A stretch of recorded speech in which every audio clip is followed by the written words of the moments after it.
Esports World Cup 2025, and it just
Welcome back, everyone, to Headstomper 2025, where we are about to showcase the top 8 for Fatal Fury City of the Wolves in an SNK World Championship qualifier, Esports World Cup qualifier. I am Nicholas Martin Taylor, joined by the beloved Holmore. Yes, sir, and thank you so much for having me here. It is a pleasure to be here at Headstomper, of course, presented by Malmö Games Week. Order your tickets now at MalmöGameWeek.com. Oh, yeah, for sure. Yeah. Headstomper is a big collaborator with Malmö Game Week, where there's going to be fighting game tournaments run at that venue, as well as you saw on the 30th and 31st of August. Yeah, so we start the summer with Headstomper, we end it with even more Headstomper action at Malmö Games Week. Of course, we can't forget that we have some sponsors that help this event become possible. Yeah. We got the AOC monitors that have been some of the most crisp gameplay I've ever had. Absolutely recommend. Absolutely insane monitors.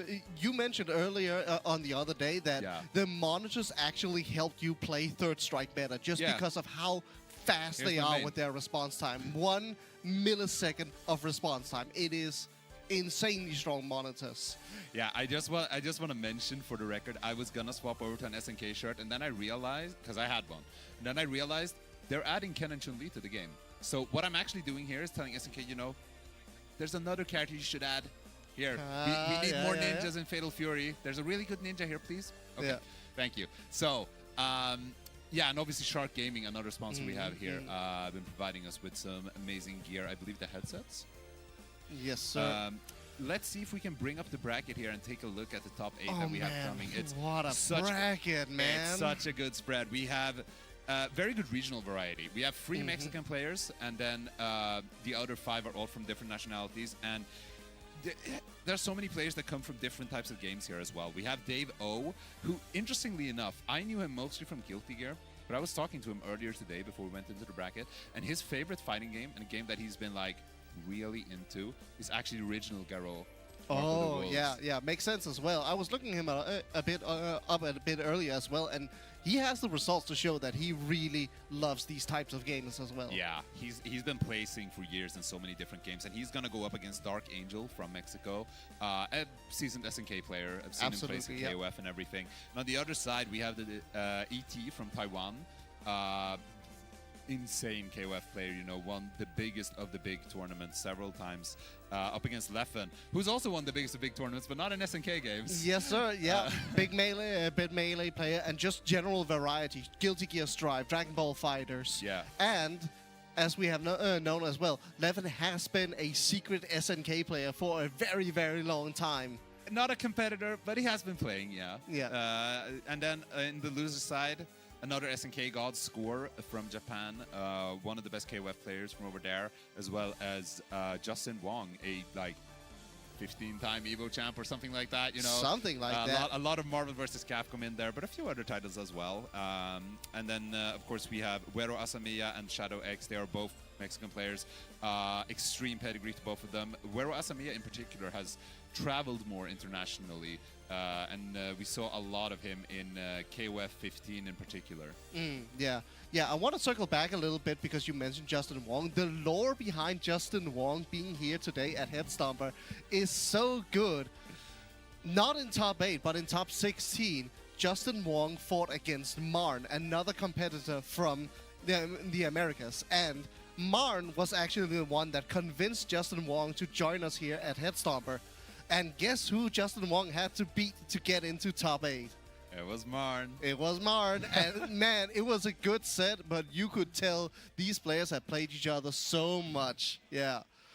And the Sweden flag pop up is behind us because, you know, we do have a Swede in the top 8. I didn't even mention, but Leffen is Swedish. So, you know, definitely the hometown hero here. But Leffen is not going to be up yet because the first match is going to be here between Darkangel and Dave O. And interestingly enough, it's a Terry Mirror. It is a Terry Mirror, and this kind of engagement that we're going to watch right here is going to be such a brilliant showcase of different game strengths being played into each other. And we're just jumping right into it. We're going to see Dave O starting off with a little bit of pressure, putting it on Darkangel right now. Darkangel fighting his way out of the corner, but Dave O really wanted to keep him there. Nice roll catch right there. But just defense. Great start here, yeah. And Dave O getting the anti-air conversion here. Oh, sorry, Darkangel getting the conversion. It's a mirror match, man. It's so difficult when it's like this. Dave O now outside of SPG range. Darkangel fully loaded. Let's see. Yeah, that red blow. Red blow is so good. One of the big main benefits you get from SPG. Dave O trying to do a perfect guard right there, but not quite able to get it. And yeah, Darkangel in the brown is going to win right there. Dave O in the green needs to find a way back. Let's see here how they approach. They're actually playing very carefully. I was going to say they were playing carefully, and then Darkangel found an opening and just instantly let it rip with that heavy kick into the Gazer. Nice block of that over here. Darkangel just kind of poking him out. Finally, Dave O gets a decent opener and is able to push Darkangel all the way to the corner, but the DP break is going to give Darkangel all he needs to get that round closer right there. Yeah, really good start here from Darkangel. And, you know, SNK has such a stronghold in the Central and South Americas. Of course, Street Fighter is big. Of course, Tekken is big. Of course, Mortal Kombat is big. But SNK games are at a different level there than they are in a lot of other areas of the world. And you can really see that once the high-level competition starts and you see all these players come out from those regions. And Darkangel definitely showcasing it here as one of the Mexican representatives. Yeah, I love the way Darkangel is playing right now, but Dave O is able to get a little bit of stuff going, able to put Darkangel into the SPG range right now, and Darkangel is using that to his benefit. SPG not only giving you damage boost, not even giving you a slight discount on your rev moves. Oh, good decision there from Dave O. Just get off of me with that power gazer there. Now the life range is about the same. Oh, nice just defense right there. That's so difficult to do in the air. You need to time it perfectly, but Darkangel finding a DP right when Dave O wanted to jump into the fight. Yeah, for sure. And Darkangel is now just one round away and gets the wild punish. This is going to be a huge conversion and full corner carry. Except Dave O chooses to roll. Nice. I love that Dave-O just timed that just defend. When you know you're doing a bad jump, you need to be ready on that just defend. Dark Angel's playing kind of safe, not going for like big combos. Ooh, finds a throw bait right there. This is gonna be huge damage. Yeah, I think it might be one hit here. Oh, I like the feint. I like the feint. Oh, gets over with the crack shoot, and Dark Angel quickly moving into winners finals. And there's actually something I want to talk about here is a lot of people have talked about how Fatal Fury City of the Wolves is a pretty fast game.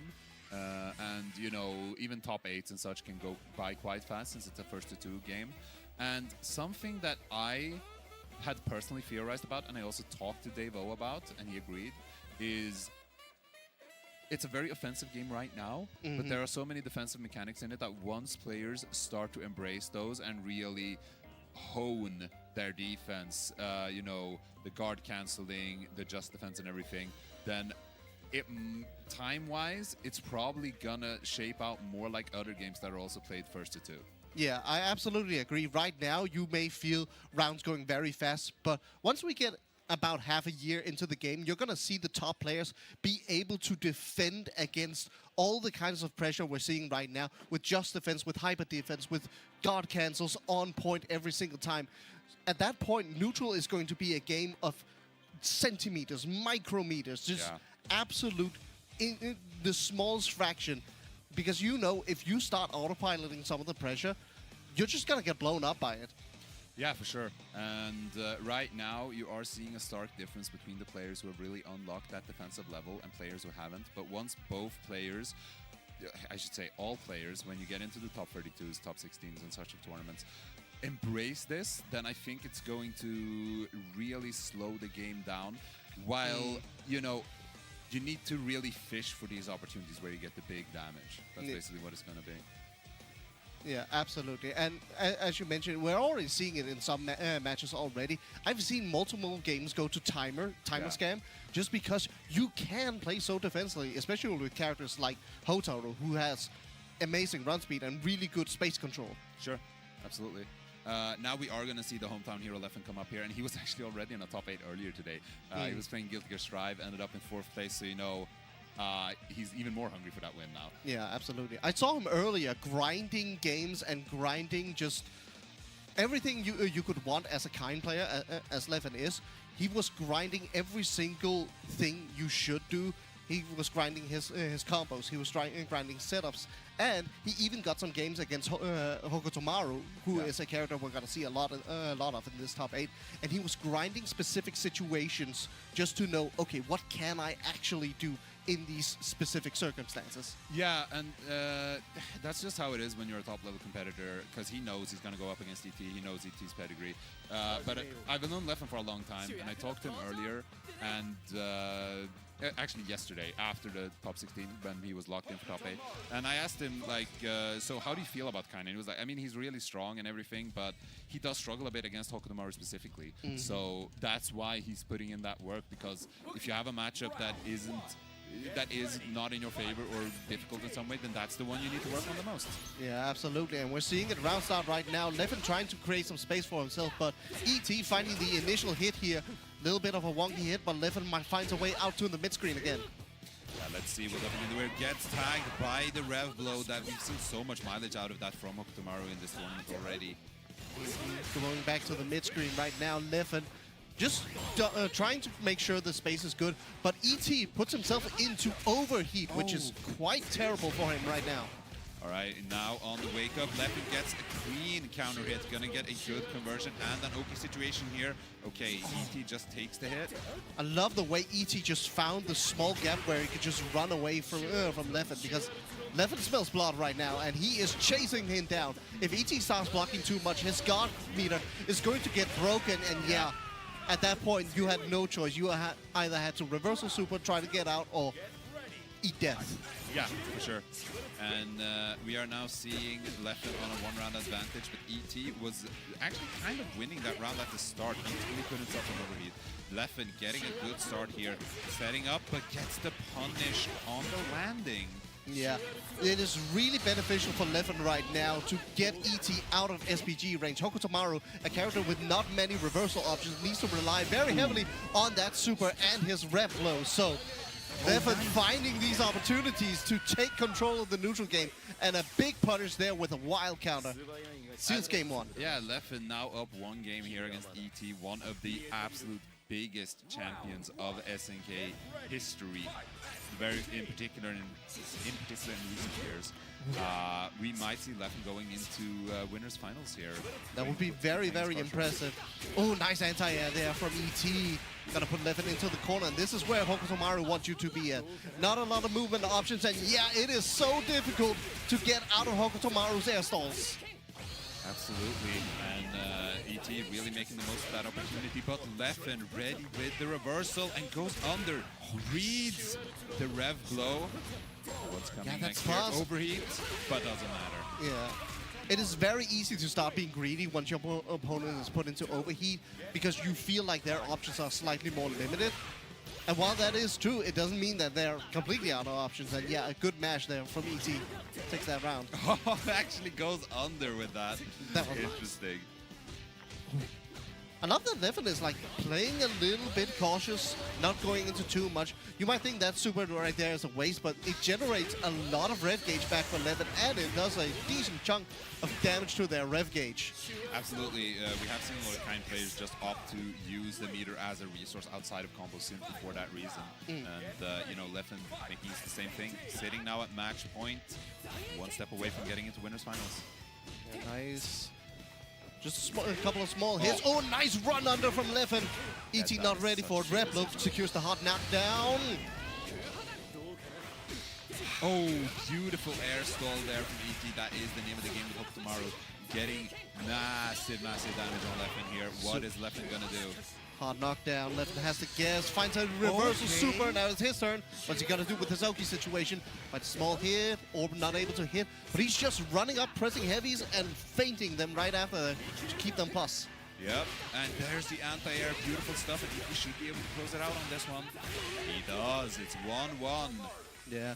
One of the big difference makers you're seeing right now is Leffen gets so hungry for the damage and so hungry for the ability to just deal some damage or seal the round, and ET just keeps a calm mind and looks for those jump-ins. It's already happened a few times. Yeah, I would say that ET is playing a more measured Hokutomaru than what we've seen. A lot of the other Hokutomaru players have gone a lot more aggressive. And I think that might be what Leffen was expecting as well. So when Leffen sees the opening, he decides to go in the aggression instead, but he's ready for it. And now ET is just running him over. Yeah, this is a tough position here for Leffen. Gonna be able to start a little bit of his own pressure, but not quite able to confirm that jab. And now he's gonna be put into a pixel situation where chip is real. Yeah, really hard situation there for Leffen, and ET now finding himself 1 round away from winners finals. Let's see what he can do. ET with a wild round start right there with the EX elbow. Nice shit. Good just defend there. Okay. Oh, wow, that was impressive right through that red blow. Yeah, and blocks the super. This is going to be a massive punish. Leffen might have a round coming up for him here. Oh my god, what bravery from ET. But Leffen, the same. They're both just swinging at each other now, but Leffen unfortunately misses the super, but... Oh my god, this is a slugfest. Both players dropping a few combos here and there, but able to keep a calm mind and just get ready for something wild again. Absolutely, and ET gets the first hit in this final round of this winner semifinals. Leffen trying to find the opening with the pressure. Actually gets tagged by the cross-up. Oh my god, big! This is huge for Leffen. Not only is he gonna get ET out of SPG range, he bakes the super, and now ET is taking a lot of damage. Yeah, so Leffen has read masterfully those wake-up supers. I think he only got hit once, and that has been the story here. But ET finding an opening here. What can he do? Leffen playing a little bit cautious right now. Doesn't want to overcommit into anything. Gets a sweep. Overhead, or not able to. Oh, and gets him with the jab, and Leffen is moving into winners finals here over ET. Man, and there's a lot to that set that I need to expand on.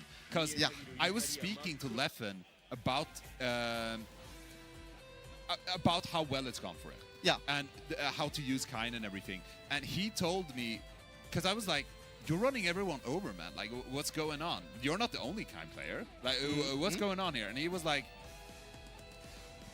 I'm really making use of putting the orb out on Oki and then counting on them being afraid. Because they're being afraid of it for no good reason. He was like, in a month or two, that's not going to work. Because it's not that scary. And E.T. correctly identified that because he was never scared of the orb. He was choosing to jump. He was choosing a variety of options. But I think where E.T. got overconfident is one time he got the super on wake up from it, and then he kept going for it. And every other time, Leffen would block it, Leffen would punish it. I think there were a total of 3 blocked supers. So I think E.T. let the memory of that successful super overtake his reasoning. An important note. 2 of those supers were from scramble situations where it's extremely hard to keep that calm mind and be ready for a wake-up super. Leffen just playing to his outs, finding small gaps here and there in ET's pressure, finding a few jump-ins over whenever he really wanted to throw some fireballs as Hokutomaru, seals the deal for Leffen, and winning those round start situation again. When you're putting SPG early, as both these players did, round start is one of the most important moments in the match. Absolutely. And next match, we are going to have 2 legends going at it. We're going to have Justin Wong and Score. And I was specifically requested by the TOs to give a shout out to Score's fans. Oh my god. Score 選手がいらっしゃいますので、日本人視聴者もあると思いますので、本日をご覧いただいてありがとうございます。Thank you to all the Japanese viewers here to support their hero Score. You know, I love the Japanese fan base for Fatal Fury because we see them show up in every single top 8 where they have a player represented. I love seeing that that Twitch chat just fill up with nothing but Japanese love. It is so nice to see a crossing of so many fan bases from different games. People having their favorite players. I'm sure we saw a lot of Swedish chats when we saw Leffen win as well. So I'm excited for this. I'm sure we saw a bunch of 20XX from Smash fans as well. But yeah, we are going to have Score up against Justin Wong here, and it's going to be Hokutomaru and Hotaru going at it. They're doing a quick button check right now. And I spoke a lot to both of these players.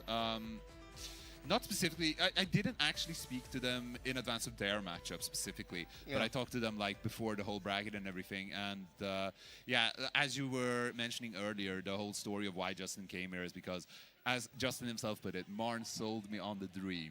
This is the first time he's like actively playing in a tournament for a very long time, because you know there's a lot at stake and the game is fun. There is a lot at stake. Not only the SNK Championship, but also the EWC qualifier. Yes. Players here are not only playing for like the glory of top 8 and this beautiful trophy we have standing in front of us. The opportunities that you get when you qualify to something as big as the EWC and the SNK Championship is immaculate. And yeah, we love that. That stick protector makes sure nobody is peeking at your buttons. The best part about it was that Justin did the stare down with the actual Score face. It's great. It's great. All right, so Hotaru versus Hokutomaru here. These are 2 of the characters who have been most represented so far in general for Fatal Fury City of the Wolves. I think the general consensus is that the top 3 are these 2 and Kain. Score actually said that he considers Hotaru and Kain the top 2, and Hokutomaru is like on a lower rung than those. Yeah, and I definitely see it because Hokutomaru is very committal whenever he has to do anything to win a round, while Hotaru and Kain are very much able to just sit back and wait for your opponent. Right now, Justin Wong is getting trounced by Score. Yeah, this is looking pretty brutal. Score just kind of running over Justin right here, but you know, this is a game with very heavy momentum shifts. Oh, man. Yeah, but, you know, we could see the exact opposite the next round. Like, this game has very heavy momentum shifts. So let's see what Justin figures out here against Score. You can tell Score is aggressive right now, but I do also want to note that Score did put his SPG at the middle stage, unlike what we saw earlier, where ET put SPG at the initial stage. Yeah, and beautiful jump in there from Score, so well timed. And Justin, unfortunately, gonna go all the way down below SPG stage. Oh my god, that was so nice. That looked like it was gonna cross up. Yeah, beautiful stuff here from Score. A masterclass on pressuring with Hokutomaru, taking a quick first game win here against Justin Wong. Yeah, absolutely. Score's SPG placement right now, while it is at the middle, it kind of implies that he's ready to lose a few situations and is fine playing without Reblo as Hokutomaru. I think you have to be against Hotaru. You can't, because it's so easy for Hotaru to get these tiny hits here and there, so you kind of have to be prepared that, like, yeah, I'm probably going to eat some damage. Maybe I should be prepared for that. Right now, both players are playing a super patient game. Jaewong getting a little bit of help whenever he just defends right there, but... What an air stall. That's crazy from Score, and good DP here from Justin Wong, but he mashes there? Yeah, Justin keeps trying to do this side switch, but Score has been pressing consistently. Oh my god, that's so not... Oh, not able to get a full confirm, but Jaewong just running into that shuriken. Yeah, I think when Justin gets his offensive opportunities here, he needs to figure out some different type of Oki to go for, because Score has consistently been pressing there. Good opening here for Justin Wong. We might see the start of something. Gonna put Score into the SPG range though, so Revlo is now available. Hard knockdown after the super, finds a grab right there. Let's see what else he can do. There's that Hokutomaru. Revlo switching up the situation immediately. Now Jaewong on the back foot. All right, let's see. Justin can find his way out of the corner here. Good throw from Score. SPG still available though, not anymore. What are you gonna do? Jaewong, it's your turn. No! Yeah, he got caught teching a lot in that set, so Score recognizing that tendency, keeps going for the air stalls because he knows how much he's going to get out of it in case Justin is expecting a throw. Very good mix-up of options there from Score, and you know, that's what a ninja's supposed to be, tricky. Yeah. Sadly, that is the end of Jaewong's Fatal Fury here at HEADSTOMPER. Score from Japan able to take it over the American player right there. Very impressive record for Justin Wong, though. His run has been insanely tough. Yeah. And making it to top 8 here at HEADSTOMPER is impressive. Very impressive. It's been very tough for all these players because it's so stacked here. So many players that we expected to see go far. Some even ended in pools, you know. The Dimokov, the winner of Street Fighter 6 here at HEADSTOMPER, he didn't make it out of pools. Yeah, Matt KOF too. Wait, was he at 13th? Yeah, he was 13th. Sorry, he did make it out of pools, but he lost right after. Sorry. Yeah, but lots of well-known players. Matt KOF, Milko, as you mentioned. So many strong players just not able to make it out of top 16 into this top 8 right here. Yeah, we had Dai as well, one of the premier European players. I wished I made it. Yeah. I wished I made it, man. Yeah, we had Mystic Smash, also one of the best European players at like getting into games early. He's very similar to Leffen in that regard. You know, he gets into the game, and then, you know, maybe he sticks around, maybe he doesn't. But for that first half year or year, he's gonna be like one of the consistently best players. Didn't make it into top 8. Yeah, and yeah, we're getting into the next match here in just a second. It's looking like it's gonna be a really good match right here. Am I seeing Rock Howard on screen? SHADOWX was playing Rock the entirety of top 16 as well. So one of the few Rock representatives, which is interesting because Rock is typically a very popular character in general. You saw a lot of playing King of Fighters 15. But I think right now with Fatal Fury, it's more the reputation than the reality that you should play like the top 3, right? You should play Hotaru, you should play Hokutomaru, you should play Kain. But we have 2 Terrys and winners. Like, yes, we do. It's a game with a lot of characters. Like, we're gonna see more and more. Even before the first balance patch, we are gonna see a lot of different stuff, and we're seeing it here in the top 8 with SHADOWX representing the Rock against his fellow countryman WERO. Yeah, and these characters are very similar in many ways. Fast run speed.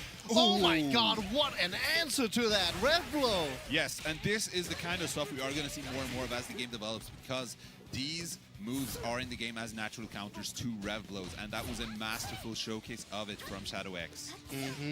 Now, WERO ASAMIYA finds a small hit here, able to convert it into some Oki, but SHADOWX so brave. There's that red blow. Yeah, not getting anything off that throw, but there we go. This should be round one for SHADOWX, and it is. And you know, these guys have played against each other so much. They're both from Mexico, and they are SNK heads through and through. You know, I've seen both of them play KOF a lot. Yeah, know, KOF they 15, all the older KOFs as well, even Mark of the Wolves as well. I'm pretty sure I saw both of them in Sam Show as well. You know, they are seasoned SNK players. Yeah, here we see SHADOWX getting a Raging Storm. Super good air throw. Oh, that's so good. Air throws I love in this game because a lot of people are going to start just defending in the air whenever they feel like they've done a bad jumping. And air throw just answers that. Yeah, absolutely. And WERO having the corner position here and moving back and forth ever so slightly, trying to mix it up against Shadow. But nice command grab, and when you're close to the corner, that's going to lead to so much here. He has the bar, close it out, take game one. Love to see it. I love that custom win pose there that Rock does whenever he wins with the Raging Storm. Yeah, it's so cool. That's the thing about SNK games. The characters are so There's so much lore to it as well. It's so good. I love it. All right, we're feeling each other out here. SHADOWX and WERO ASAMIYA. If WERO ASAMIYA finds the first hit here, gonna be able to put SHADOWX into SPG state with the hard knockdown after the red blow. Let's see here. WERO ASAMIYA actually taking some distance, playing it cool. You can kind of do that with Hotaru for sure. You can go very much in and out because of her quick move speed, but the command grab goes nowhere. Falcon SHADOWX saw it coming. Running him down. Playing it safe once again. Just trying to find space here. Both players are using their fireballs to find some space where they can start to approach. Nice. Hard knockdown again. WERO ASAMIYA had to guess. Playing super defensively, but finds a wild punish. And this is going to be big damage. Yeah, he can finish it out here, taking the first round of game two. See, both players have been playing very patiently on round start. SHADOWX finding a small hit here to start off the round. WERO ASAMIYA trying to answer back. Throwing out heavies in neutral. You might think it's risky, but that wild punish could be huge damage. Oh, that's unfortunate. Misses out on the combo, but not to the extent that he can be punished for it.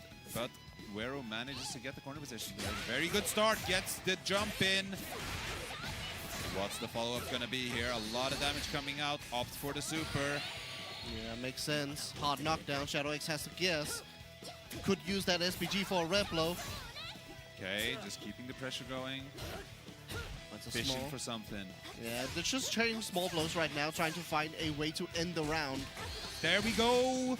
The light confirm into super, closing out game two for WERO ASAMIYA. And I wonder how this is going to come into play for the rest of the match, because WERO has seemingly been conditioned not to go for the command grab. Yeah. And because of that, SHADOWX is just comfortably blocking whenever he's in those situations. Yeah. So I wonder how that is going to develop in this third game. Yeah, right now, both players are completely fine just playing in this mid-screen game right here. Yeah. Kind of high on that jump hit, so not able to get anything from it, but EX Fireballs are dominating this game right now. Absolutely. Deciding the pace. Let's see if WERO can find an opening here. He is pushing Shadow to the corner, slowly but surely. Nice anti-air. Gotta get the super as well if he wants to, does not want to do it. Yeah, it wouldn't have closed out the SPG, so oh goodness. Reading the throw there, but Shadow messes up the combo again, but gets another hit, so it's all good. Not quite enough. Chip situation, there's the overhead. Yeah, beautiful.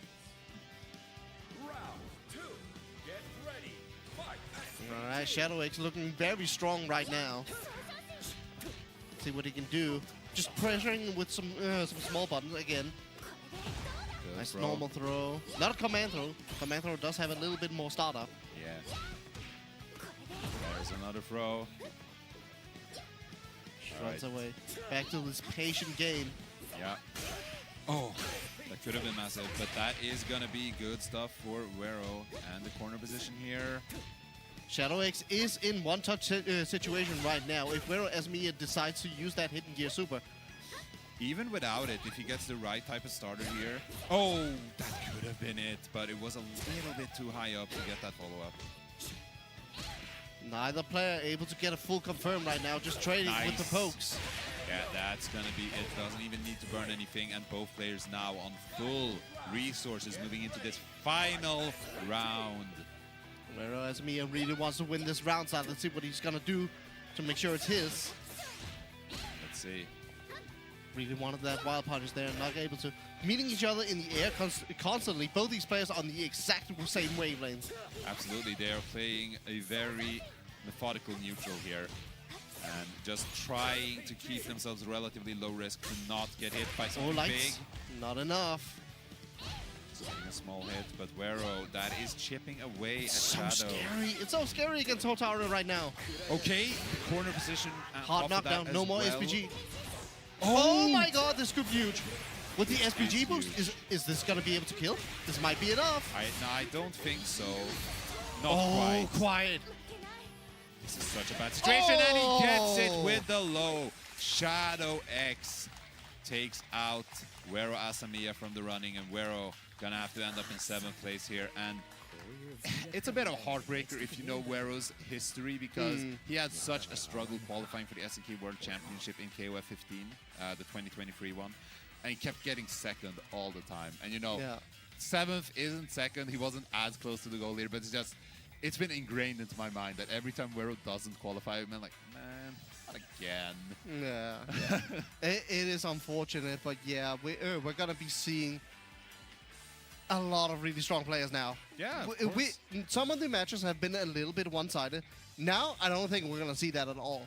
Every single player that has won these matches have won because of their defense. Absolutely, yeah. That is the name of the game, and just reading the tendencies of your opponent. And who would have ever believed that outside of top 4 in losers bracket, we're gonna see score against ET? Yeah.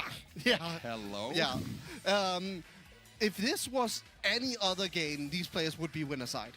Yeah. I mean, it's crazy. They're such strong players, and they've played against each other so many times in different SNK games, KOF 15 in particular. And yeah, seeing them in losers here, one of them going home 5th, it doesn't even feel real. I love the signage. I love the signs. Yes, it's so good. Thank you so much, crowd. Players setting up right here. Quick again, once again, I mentioned to our sponsors, Malmo Game Week, big collaborator. Love to see them.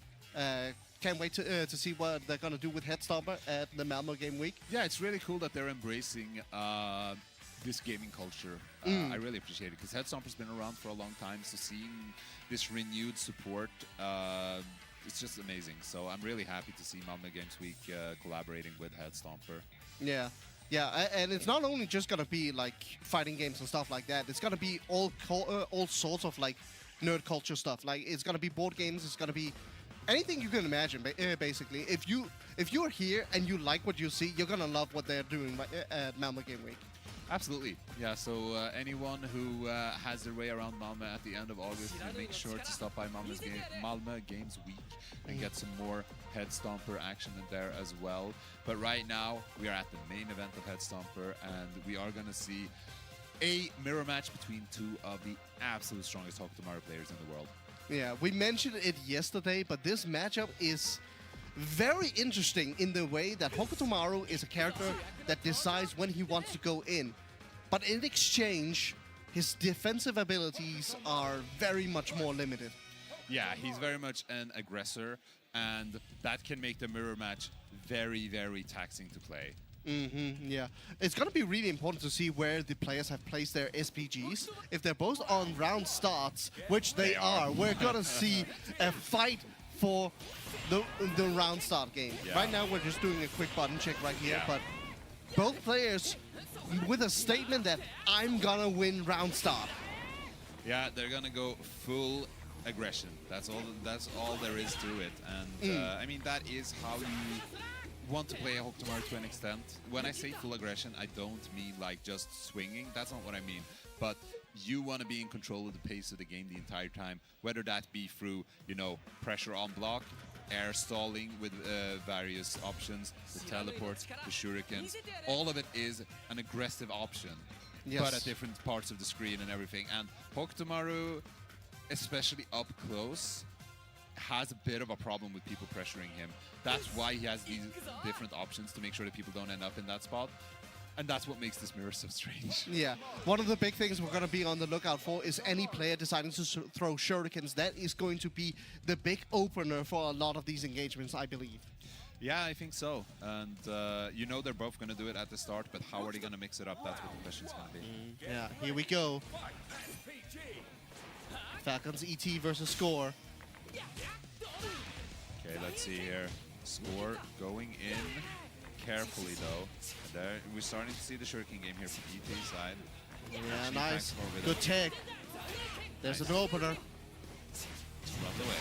Oh, they were both teleporting. Big run under there from Score. ET answering back with a little bit damage of his own. Gets him out of that rev blow with the throw. There's the light confirm on Score's side. Oh, again. Yeah. Very good air soul. And that's kind of the thing, like, it's very difficult to anti-air something like that for any character because you don't know what he's doing up there because there's so many options from the air. Yeah. All right. Hard knockdown. Hard knockdowns are so important in this match. Yeah, I think so. And Red blow, good choice on that. Manages to get the crumple by countering the rev blow. ET looking very, very Is he going to cash out? Not quite. Yeah, he's just going for the hard knockdown here. And the double jump. He's very close to taking Score down here, but Score answering in kind. Yeah. See the defense. Nice! Saw that overhead right there and is able to even it out. One round apiece. All right, what's next? Let's see. Oh, beautiful round start here from ET. Get him out of that SPG. Score on the back foot right now. Let's see what ET can do. Rev blow right through that rebel again. Hard knockdown. Time to guess. Nice tech. Yeah, that is such a disaster for Score right now. But Score finding an option to get out, doesn't have the SPG away from ET yet. There it is. Gets another light confirm, and now they are on fairly equal footing. ET with some meter. What train these supers? We're seeing this super like 3 times this round already. Yeah, we're seeing so much mileage out of these lights. That's how they're really opening each other up. Just staying careful at the mid-range, and ET gonna close out game 1 here against Score. Very impressive, and as we suspected, both these players are playing aggressive but in a controlled manner because they know if they mess up, it could be lights out. Absolutely. And another throw coming out here. ET really trying to just keep these small hits coming against Score because that's what's been working for him so far. Oh, nice. Gets the full counter onto the rev blow there. Another rev blow. Falcons ET looking so dominant right now. Absolutely. Puts himself in overheat. Not even scared. Just gonna try and close it out here against Score anyway, but Score gets a little hit. Doesn't get a proper conversion off of it, unfortunately. Puts himself into overheat now. Score. We're both playing without EX moves right now. This is as honest as you're gonna get with Hoku tomorrow, and we're just running up and throwing. Nice air to air, not quite enough. Yeah, those air to airs have really paid off for ET. He keeps catching Score in the air. It's been really good because Score isn't able to really start any pressure because of it. Oh, nice rev blow again. Again, this rev blow from Hoku tomorrow, one of his main defensive options just because he lacks that that DP. Yeah, so smart here from Score, not just landing his own rev blow, but also doing a correct read. Nice! Throw that's gonna get him out of SPG. No more rev blows from either of these players. Bring on some pressure. Score nice rolls roll. Out. Gets the light confirmed. Not enough. Oh my god, what a dodge blow. And Score taking a round here in game 2. Score might be finally gaining some momentum here, trading with the elbows initially here. See what they can do. Okay, let's see. Score on the back foot. There's that rev blow. ET, are you going to answer back with the super? Yes, you are. What are you going to do here? Respecting Score. He really wanted to bait that super. Score with 2 bars of meter could do it. Light. Oh, wow. Goes into the level 2 here as well. Big damage coming out onto ED. But he gets tagged, and now in the corner with his tournament life on the line. Gets hit by the overhead, and Score has been eliminated in 5th place by Falcon's very own ET. Oh, man. It's difficult, but, you know, when you lose, when you feel like everything's against you, if you're here at HEADSTOMPER of all tournaments, there's a little something waiting for you. Yeah. Some free ice cream. Yeah, and it is free. Like, yes. free. You can go grab ice cream as much as you want. And since Score just got eliminated, I need to send a message to his fans. 残念ながらスコア選手は今負けてしまったんですけれども、このヘッドストンパーという大会にいるのなら、負けてしまってもただのソフトクリームがありますので、ぜひ来てください。ありがとうございます。That is impressive. That is impressive. It's yeah. good. Yeah. And I also want to mention, for anyone watching here and they're like, oh, well, I wouldn't even be able to enjoy the ice cream. I'm lactose intolerant. Guess what? This is lactose-free ice cream. Lactose-free. Yeah. So you have no excuse. The wonders of technology. Yeah, absolutely, yes. Oh, my God. But yeah, unfortunate sending home there from Score. ET able to take it over him. Yeah. And we're getting right into this next matchup. And I love this matchup. This matchup is so fun and interesting. We're looking at Terry versus Rock. Yeah, I mean, lore-wise, it's like the coolest matchup you can have. Yeah. It's so good, because, you know, Terry's father was murdered by Geese, and Rock is Geese's biological son. And after Terry fights Geese to the death, he takes Rock in to make sure that he has a good life and doesn't have to suffer like Terry did. Yeah. He becomes his adopted father. It's very, very cool, Yeah. very heartwarming. There's a lot of really cool scenes, especially in this game story mode as well. Yeah. Where Rock and Terry really just...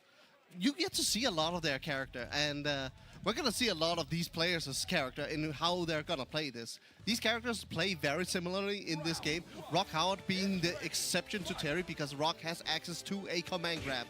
Yeah, that's true. That is a big factor, because I mean, I wouldn't really call Rock a Shoto, but he is a fairly, like, standard character. Command grab. Yeah, so having a command grab on top of that is kind of crazy. And, yeah, we are seeing a good start here from Shadow up against Devo. One thing I want to mention, Terry feels like he does so much more damage off the stray hits rather than more than Rock, which probably is an exchange for that command grab, that Rock doesn't get like, enormous mid-screen damage like Terry does. Yeah, I think one of the things that people have been pointing out when it comes to Terry is specifically the high damage he can dish out. And a large part of that comes because from stray hits, he can go into the burn knuckle and, you know, spacing... Like that, like that. Exactly like that. That means that spacing isn't even really an issue because, you know, we saw a lot of these situations where players weren't able to get a lot of damage because they were a bit too far away. And Terry doesn't suffer from that in the same way as those characters. And Devo taking the first round here by showcasing exactly that. Yeah. Oh, SHADOWX trying to get something started with some light confirms, but not able to confirm it into the super. Devo pressing some buttons here, but SHADOWX gets the first hit here. Raging Storm, hard knockdown. What you're gonna do? It's a throw. That's another hard knockdown. Okay, let's see here. Throwing us some smaller hits. Here's Devo. Nice Beautiful. guard cancel. Yeah, I need to circle back to that later, but this is going to be too fast-paced for right now, but I talked to Devo about that specifically. Yeah. All right, so let's see here. But just walking back and forth right now. SHADOWX really wanting to get something started there. And Devo with a unfortunate jump in. SHADOWX answers that perfectly with a BDP. Yeah, and that ties it up at 1-1 in this game 1 here.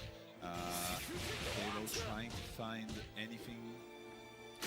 Yeah, that's it. Wow. He didn't just find anything. He found the thing. Puts Shadow into SPG, but with the pressure mounting, is it even gonna matter? It does matter. Yes, sir. He finds another opening here. Super. Secure the hard knockdown. Walk in. That's empty jump low. Air fireballs. Air fireballs from Rock Howard is so good at dominating that neutral space. It's that red blow. Devo not ready for it. Not gonna be enough. Doesn't have the meter for it. Oh, the overhead. Clinching it out there for SHADOWX. So, I was Dave O mentioned. I said it earlier that he was actually like an old school Garo player, which is rare because it wasn't played that much competitively. But he would grind that like back in the day, you know, on emulation and everything. And I asked him, like, so coming from Garo specifically, do you feel like it translates well into Fatal Fury City of the Wolves? And he said, it translates perfectly. Yeah. And a big part of that was the defense. And he said, guard cancels are so much better in Garo because they're free. But like having that in your head and having that as like an expectation is something that's going to help a lot in this game. Yeah, right now we're seeing SHADOWX just slowly whittling away at Dave's light bar with some shorts, with some low attacking moves. Defensive red blow there. That is really good. Another fireball here. Nice DP. Davo, what are you going to do? You're going to roll out. Very nice. Oh, that's scary. Yeah, Rock has so many options after he does that elbow that he does. Yeah. You can do fireballs, you can do command grab, you can do a low, you can do a high. So many options. Oh, beautiful stuff here. SHADOWX getting a quick knockdown, trying to mount the pressure here on Davo. He is one round away from advancing into the top 4. There's that EXR fireball once again. Davo backing off, putting himself closer to the corner, but that 1, 2, 3. There we go. Good stuff here from Shadow. Getting the hard knockdown as well with that Raging Storm. But Davo, waking up swinging, was ready for the spacing there. I feel like Davo is really looking for that red blow right now because SHADOWX has pulled it out so many times. As that light into super. Finds another one, and yeah, empty jump low. Very, very strong. Yeah, that one went by fairly quickly. SHADOWX just, you know, really making the most of his offense. And I think that's what we're seeing in a lot of these high-level games, is we're not seeing this gigantic damage all the time. We're seeing a lot of these small hits being converted. Yeah. And yeah, SHADOWX definitely doing a good job with that. Yeah, I love that how well SHADOWX was at adapting his defensive options as well. Initially, we saw a lot of red blows, which resulted in Dave O starting to back off when he had the Oki situation, which resulted in SHADOWX being able to take command despite being knocked down. Yeah, absolutely. And with this top 4 now, we still have 2 Mexican players in here.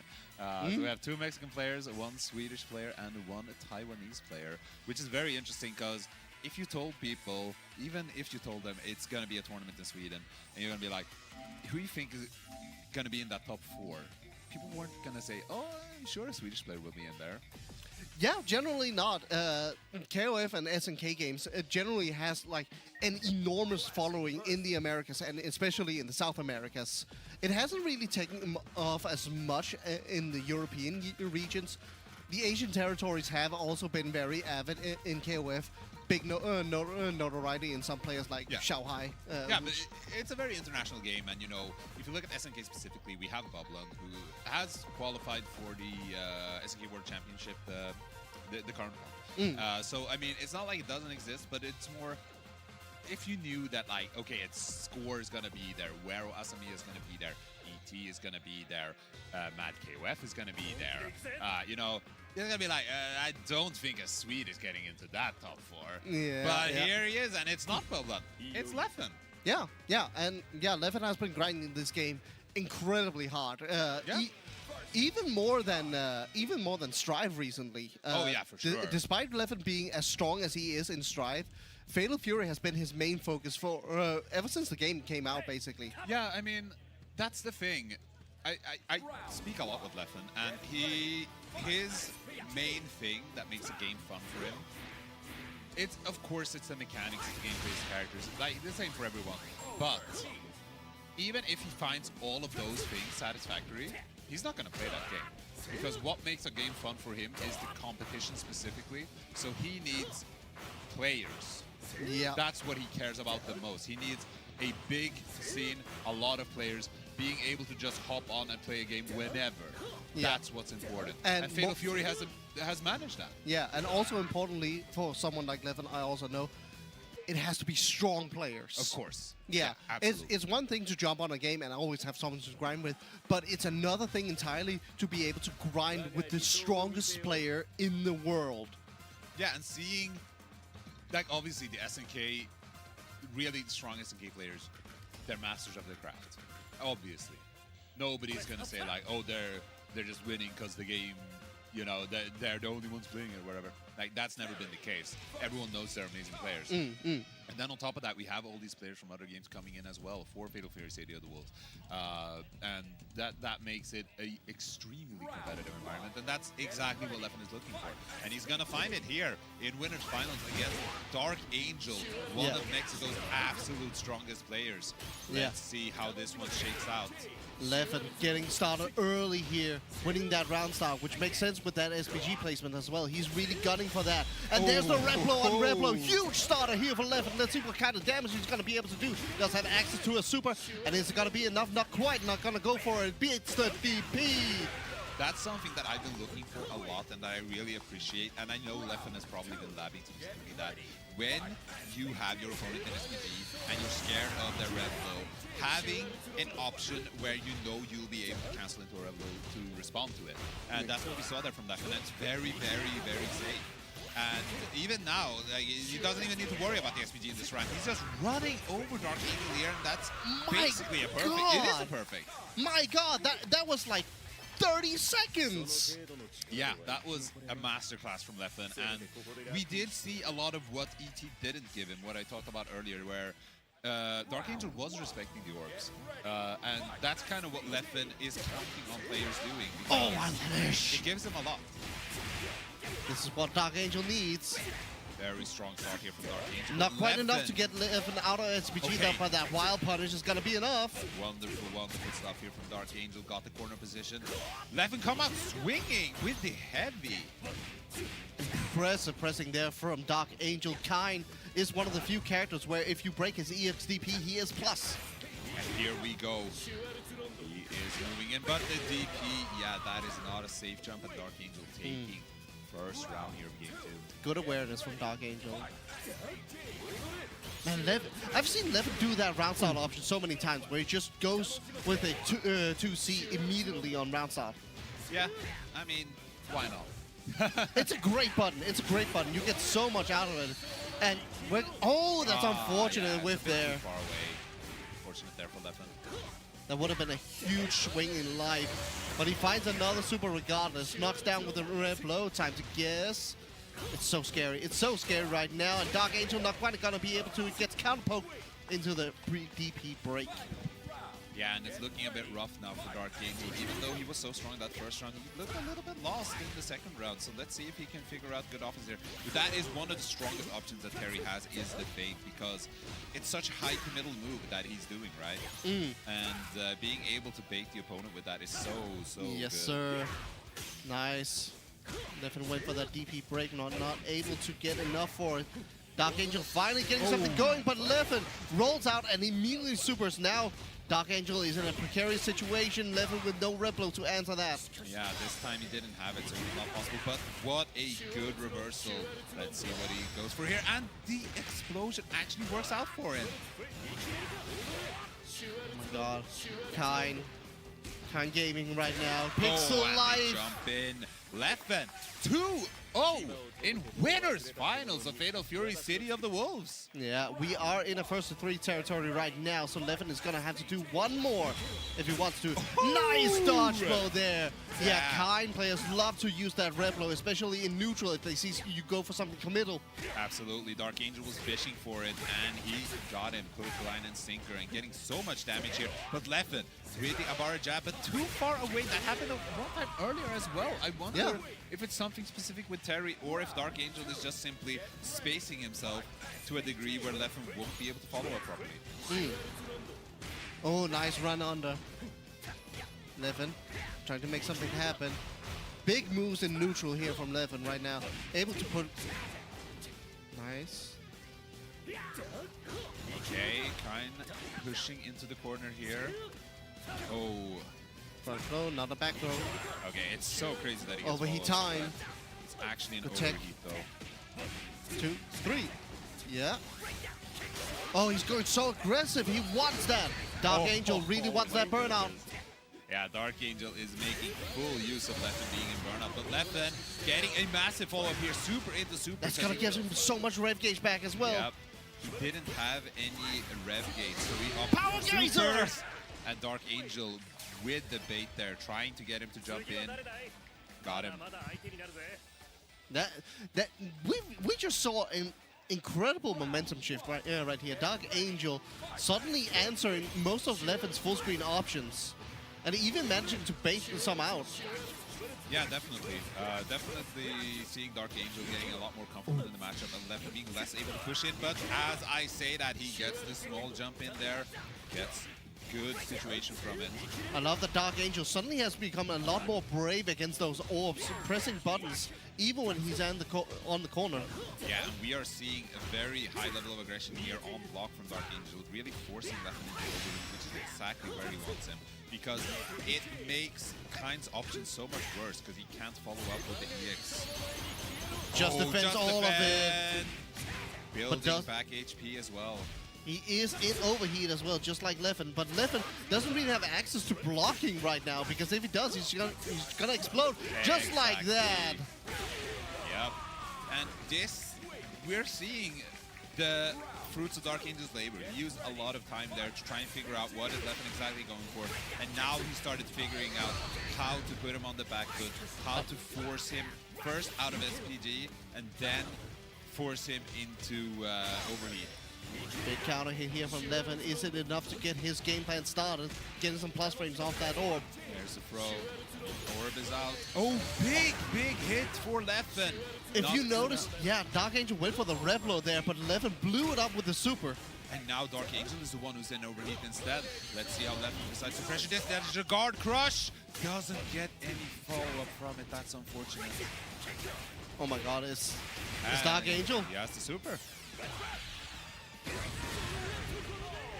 Triple Geyser closing out game 4, and we are now in a 2-2 situation here in winners finals. Yeah, I'm surprised neither player took the time to get a breather here, but both are hungry. They want to get this done. Absolutely. Nice bait. That's exactly what I love so much about this play with Terry. You make them think a fireball is coming and then just run a throw. And not only that, you have so many other options as well. If they do go for a red blow, you can dodge blow through it. If they jump over it, you have DP break. Yeah, absolutely. But Leffen getting corner position. Okay, good block on that DP. This is going to be a very good situation for Leffen. How is Dark Angel going to respond? We will find out. Hard knockdown. Yeah. SPG is gone. This round is very important. It's going to shift momentum a lot in this final rounds. Big counter hit, but no confirm. But Leffen finds it regardless with a reset there. And Leffen now a game from taking this. Yeah, one more round and he will be in grand finals. Oh, and that's a big counter hit to start it off. Gets all the way to the corner. And the block, but Leffen didn't get a punish because of the orb. He actually sabotaged himself. Oh my god, Dark Angel really wanted to get out of this corner, but Leffen just answering every possible option. He ran under. This is massive. Pushing him into the orb, and the orb flames, and that's gonna be it. Leffen takes it over Dark Angel. Dark Angel is set to lose a side. And Leffen in grand finals here in Malmö, Sweden, Headstomper 2025, looking to grab that SNK World Championship qualifying spot as well as the Esports World Cup qualifying spot. Whew, wow, what a match. That was crazy. That was crazy, I There gotta were say. so many layers the entire time. We saw Leffen initially able to just dominate the neutral space with his big buttons. Suddenly, after the second game, Dark Angel switched to a more reactive playstyle and wanting to bait Leffen into doing those exact same things. Yes. And he even got some success from it. We saw that that dodge blow through that full screen red blow. Yeah. And that was a huge statement out of Dark Angel saying, I know what you're gonna do. I'm gonna bait you into doing it and answer it perfectly. Yeah, absolutely. And I feel like Dark Angel really found his footing when he managed to put a little bit of fear in Leffen, because that let him get in on him and start bulldogging him, forcing him into overheat. But that's the thing. You can scare someone. Yes, you but can. You can't force them to stay scared. No, and especially not in this game, because if you're scared for too long and you just stay blocking, it's gonna get broken eventually. You have to react. You have to be aggressive in some manners, either through a guard cancel into a DP motion, either into a 0-frame super hyper defense. You have a lot of options, but you need to use them. Absolutely, and that's what we're seeing as well. Like, you know, Leffen, when an option doesn't work, that doesn't mean he's going to stop using it. It just means he has to start using it smarter, and that's what we saw a lot from him in that set. He didn't stop using the reversal. He didn't stop using the orbs. He didn't stop using the rev blow either. He just started using them in slightly different areas. Yeah, we even saw him use the kind orbs in a slightly different manner. We saw that at the very end with the mid-screen orb, and they've been able to push Darkangel into it, creating that situation he needed for the win. Absolutely, yeah. Very impressive stuff from Leffen, for sure. And we are gonna find out soon who gets to battle out against Leffen. Both ET and Darkangel are looking for that rematch. Yeah, but right now we're gonna be looking at ET and SHADOWX. Yes, so SHADOWX, I don't remember who sent him to losers, but I'm pretty sure he never played against Leffen this tournament. So he might be the answer to taking down Leffen. He could be, he could be. But now we are gonna have this match coming up here between the two. So it's gonna be Rock versus Hokutomaru, unless nothing's changed. Yeah. And since this is the losers semifinals, we are back to first two. Yeah, we are in a first to two situation right now, and currently we're seeing SHADOWX play a really good defensive game, able to just defend a lot of those shurikens, even in the air. Very impressive. Yeah, good stuff, but ET finally finds an opening here. Gonna get the corner pressure. Let's see what he has. SHADOWX just blocking, doesn't even care. Yeah. There we go. Gets the DP after a few Oh, he's so brave for that. ET, aggressive. Doesn't want to lose this. Oh, that was such a floaty jump. Let's see what's coming up here. Oh, Big. big swing. And a hit. He's an SPG as well, so this is going to hurt a lot. Yep. Oh, nice. Gets the cross up there. And oh, I love God. that. I love that option. I love that how SHADOWX was thinking, but ET one step ahead. Yeah. Let's see here. A lot of blocking, and ET closes it out. You saw there, ET was showing so many different options he had access to at that point in the screen, and SHADOWX was just waiting for the teleporter on top of him, but ET showed every other option possible. Oh, there's the command grab, pushing him all the way to the corner here. Good Nice, air. keeping him in there. Oh, no! Ends up putting himself in the corner, and the hard knockdown here from ET. Gets the setup, goes for the throw. What's next? Good blocks, just defend, side swaps again. Now it's SHADOWX's turn. Oh, finds a command grab. What are we gonna do with this? Not quite enough to build enough meter to end with the super, but this situation afterwards. And another one! Okay, he's really putting the fear in ET here. I am wondering what the next layer to this is.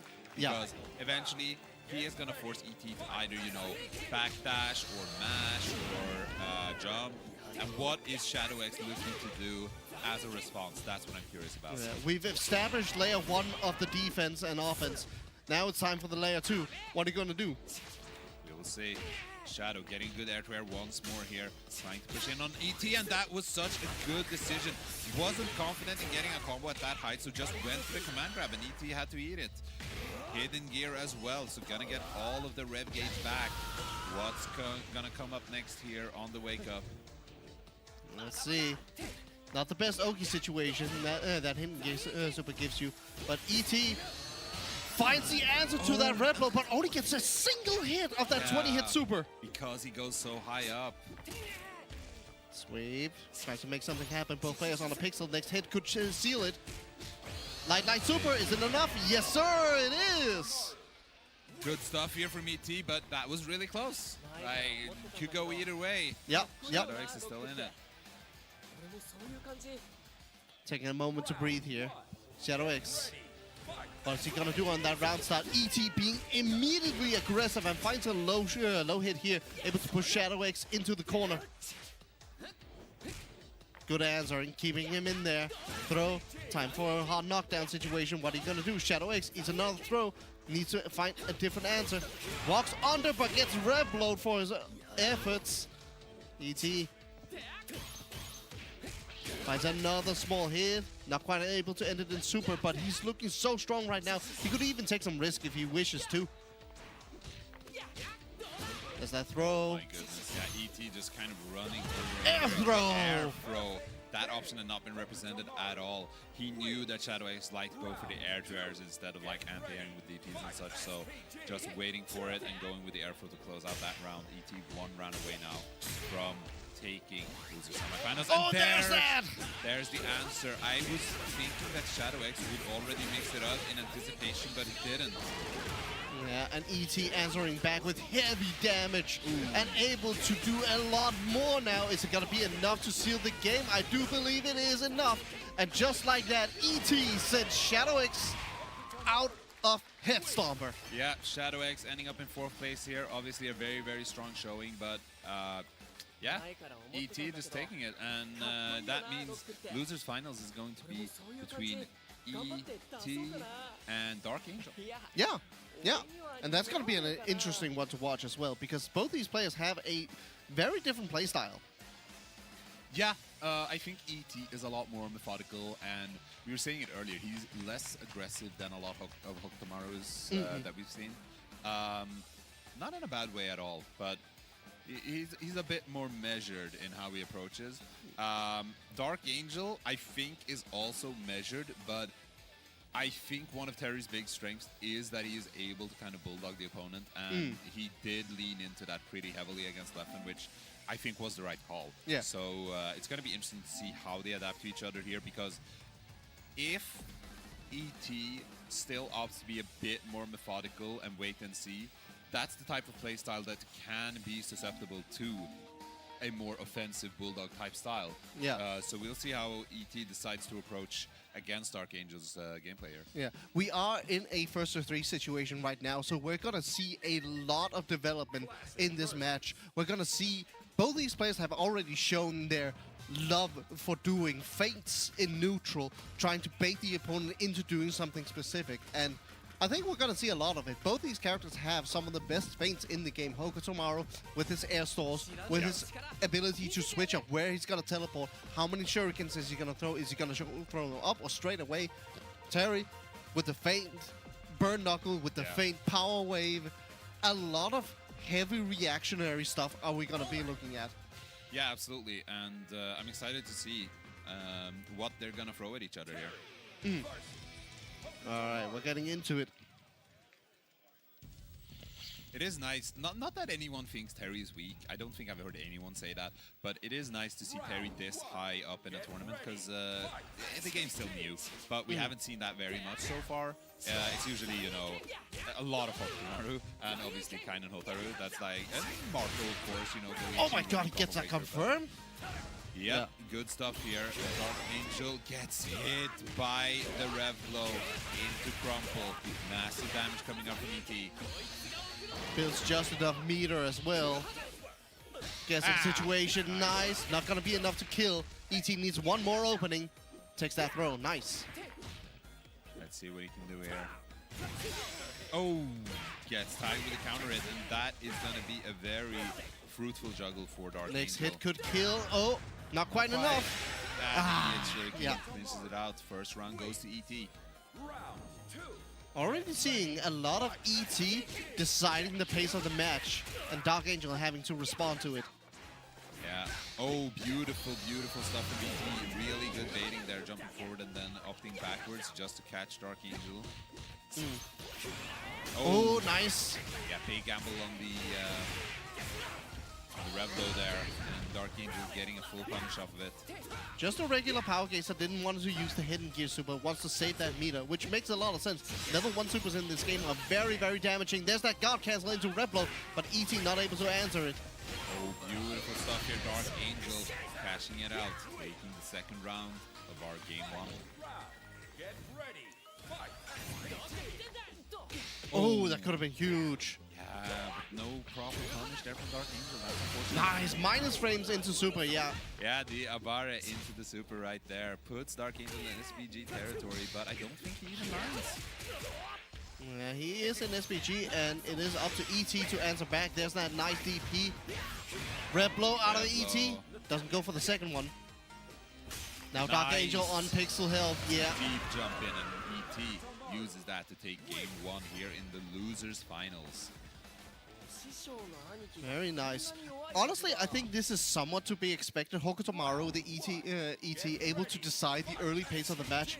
Right now, Dark Angel gathering a lot of data. What's ET planning to use to win this set right here? We'll see. Oh, nice. Good awareness there from Dark Angel. He was just looking for when he was gonna drop.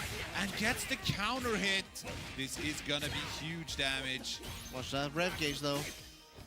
That is the trade-off for cashing out for a lot of damage. You get very, very close to overheat. It's true, but it is getting better right now, and there's so little HP that he needs to shave off here. Good punish there from ET, able to establish some pressure here, putting Dark Angel into the corner situation. Doing a lot of attacks, just trying to get Dark Angel into overheat. Quite enough. ET needs more than that. Oh, there's that red blow. Comes through. Dark Angel getting around on the board here in the second game. Get ready. Fight.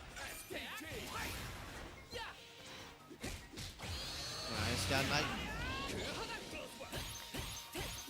Oh my god, these just defense! No answer on the red blow! I'm so sure that Dark Angel was waiting for ET to do the second hit of the red blow. Yeah. And that's why we saw him do the high dodge blow at the end there. Powers of Gazer as an anti-air, establishing some dominance right now, making sure that ET has to respect his options. Game 2, cleanly going to Dark Angel here. And I think that's a little bit of what we were talking about earlier, where he's really pushing hard on ET here, and I think ET needs to take it up a notch as far as his offense goes. He needs to go a little bit more, I don't want to say crazy, but go a bit more relentlessly in, you know? Yeah. ET can't give Dark Angel room to breathe. Yeah. Red blow. And he went for that again. ET not biting. Yeah. Gets the DP. Shoot, not enough. And gets him out of the Revlo range though. He's using these shurikens really smart though. Dark Angel desperate for a good hit here. Oh, nice. That's gonna be a good conversion here for ET. Gets the hard knockdown. Gets the mix up. Nice. Deep jump in, but too far actually to get the full conversion. Doesn't matter. Yeah, we're seeing a lot of ET going for the air options, which is where Hokutomaru wants to bait out some options and get a according answer. Nice! Wow. Yeah, ET being very aware of when Dark Angel wants to try and land a throw, and has been calling it out consistently. Yes, sir. There's that teleport. It is plus. It is a dangerous situation. That one button into Power Guys is enough to get ET out of SPG range. Now his options are a little bit more limited, but he's still dangerous. There's that red blow, trying to make something happen. No. So unfortunate, because I feel like ET was actually looking for it and then still wasn't able to call it out properly. Oh wow, actually gets him with a light kick in the air. Gonna be big conversion. Now anything could kill, but he didn't believe in the hit. Yeah, take throw, not enough. Now both players on pixel. Even a throw could end it, but no safe jump there. Dark Angel able to recognize the situation immediately and sends out a DP to finish the round. Yeah. Love the backdash you see from Dark Angel. He really wants to find this one button into super. Oh, again, just so aware of Dark Angel's tendencies here. And ET gonna get him all the way down to 40%. It's such a scary position right now. Dark Angel going for an air option right there, not enough. ET just suffocating him here in the corner. Dark Angel trying to make something happen, finds a small hit, gets some screen space. That's all he wants. Oh, wild punish into... Wild punish. Yeah, I think he had already kind of committed to the motion at that point. It's just defense. Getting him some life back. Actually huge in this situation. Now he's out of throw range, skill range. This should be game. There it is. Dark Angel now 2-1. Yeah. Against ET. Extremely impressive. I love how much Dark Angel is using just defense to regain some health, regain some rev gauge, just to get out of that throw will kill me situation. Absolutely. And we are now potentially one game away from moving into grand finals. Let's see if ET can find more to bring Darkangel down, because he has been doing a lot of things right, but it's just not enough. Just defense again. Yeah, see, that's what he's doing so well. He keeps getting massive punishes on Darkangel's throw attempts. Not a lot of health. Even a light super would be enough. Nice. Well played. Just throwing out some feints. Finds a big button here, but not able to confirm it into anything. Out of throw range. Oh, wow. Good response there to the teleport. I think that was the first like proper teleport in neutral that we've seen ET do. Most of the time it's been out of a block string. Yeah, I think he is trying to go for a bit more relentless offense because he can see himself that that's kind of what he needs. But how do you decide how to do that? You know what I mean? Yeah. Right here, ET finds a good spot to jump in right over that EX power wave. Oh, and even finds a... Yeah, even finds... But it's not enough. Next hit could kill. Oh, beautiful into the level 2. That should be the game. And it's now 2-2. Moving into the final game here of Losers Finals between Darkangel and ET. Yeah. To see who gets their run back. An extremely quick round as a result of Darkangel going for EX Power Wave on round start. But ET immediately answering back. Yeah, he's aggressive on this round start now. Absolutely.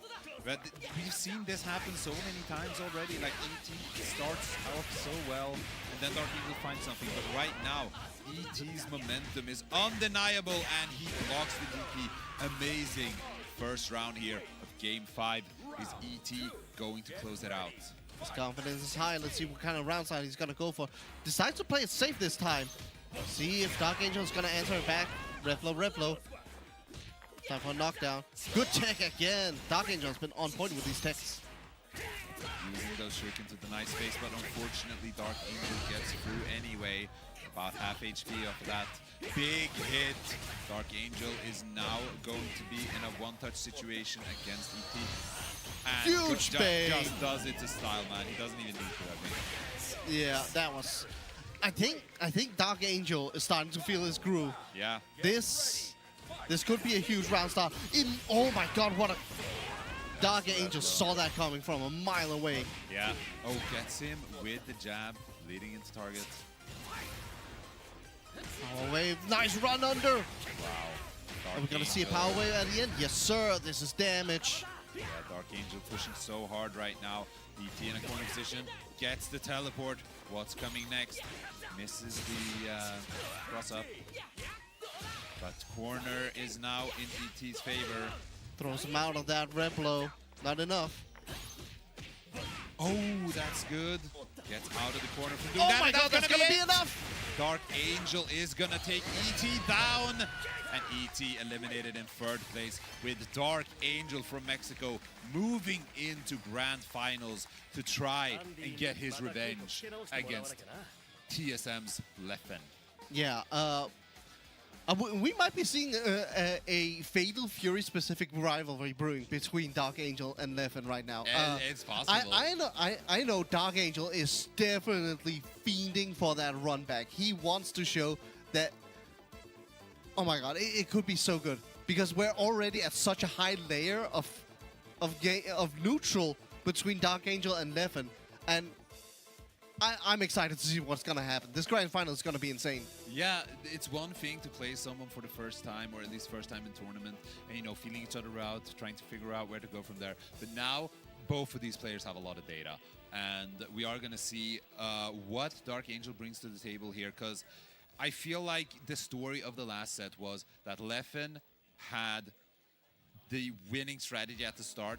Darkangel adapted to it, then Leffen adapted to that. So what is the next step in this Battle of Wits? Yeah, and Darkangel has a long road ahead of him as well. Because not only does he need to win the first of three, he needs to win the second first of three after, if he's able to send Leffen to loser's side. Exactly. Since he's coming from losers himself, he needs to reset the bracket, so he would need to win one set against Leffen to send him to losers first, and then close it out in the second round final set.